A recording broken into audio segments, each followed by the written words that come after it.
Kita diskusi lebih lanjut tentang digital disruption. Semua hal nanti akan digantikan oleh robot.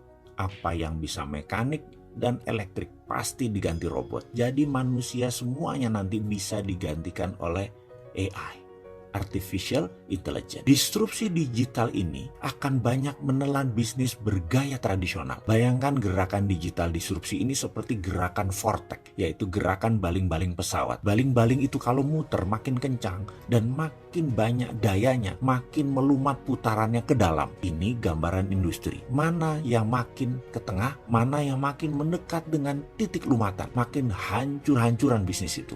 Pertama yaitu Google dan Facebook. Mereka adalah industri yang paling cepat mendisrupsi sekaligus paling cepat terdisrupsi. Dalam 10 tahun ke depan akan terjadi perubahan dalam dunia sosial media dan dunia search engine, di mana mungkin saja tetap Google yang memimpin, namun sudah bergeser jauh kefungsiannya dari saat ini. Kedua, media akan terdisrupsi yaitu media mainstream.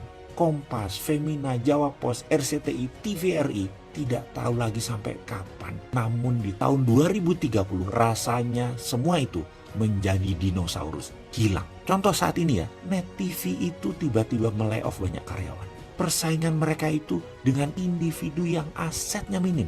Bayangkan Net TV itu asetnya heavy sekali dalam overhead. Dan bagi perusahaan, overhead yang besar itu adalah kanker bagi perusahaan. Dibandingkan dengan apa? Dibandingkan dengan Ria Ricis, ya jelas aja penontonnya lebih banyak Ria Ricis. Kenapa? Karena lebih disenangi saat ini. Bayangkan, Net TV itu investasinya 3 triliun untuk dapat viewer 1 juta per hari.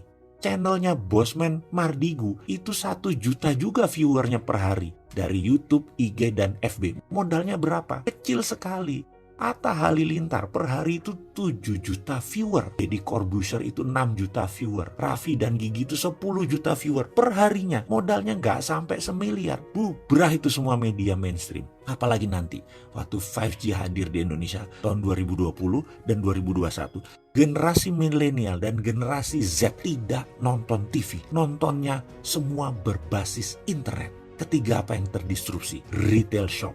Ramayana, Matahari, departemen store serba ada akan musnah menjadi marketplace digital jualannya. Menjadi personal bisnis itu dan menjadi direct bisnis itu. Produsen langsung ke konsumen dan konsumen langsung request ke produsen. Nggak ada lagi orang tengah, nggak ada lagi pajangan, nggak ada lagi retail shop. Keempat adalah hadirnya fintech, financial technology. Barusan kita cerita kalau banyak bank akan atau sudah mengurangi kantor cabangnya. Ini akan merubah dunia perbankan, baik dari jumlah cabang, jumlah karyawan, hingga jumlah ATM. Di tahun 2030 bahkan, dibandingkan dengan saat ini, akan tinggal 20% jumlah karyawan bank, cabang bank, dan mesin ATM. Karena semua sudah menjadi mobile. Kelima, selanjutnya, apa yang terdisrupsi? Telekomunikasi. WA itu akan melibas semuanya. Telkom akan berubah landscape-nya. Kenapa? Karena mendadak komunikasi menjadi semuanya gratis. 5G nanti bisa gratis. Dan kalau Telkom mengadopsinya telat, baru 2045, Singapura sudah mengadopsinya sekarang, maka di tahun 2021, telepon kita bisa 3. Salah satu teleponnya adalah Singtel. Karena kita nggak bisa tahan lagi, udah pakai satelit.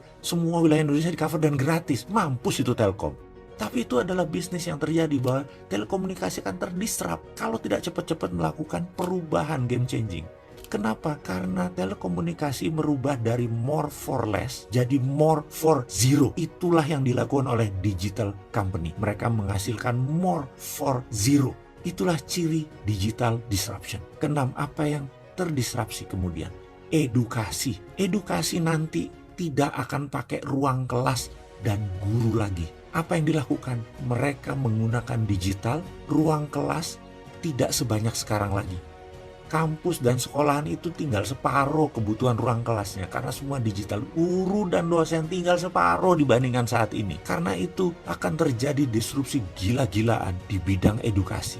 Dan ini akan membuat shock. Kuncinya sekali lagi, dalam digital disruption, cirinya adalah kita menghasilkan layanan yang more for less. Jadi produknya 10 kali lebih bagus dari yang existing. Tapi 10 kali lebih murah dari produk yang existing juga. Kalau itu sampai terjadi, maka industri akan digoncang oleh layanan more for less dan more for zero.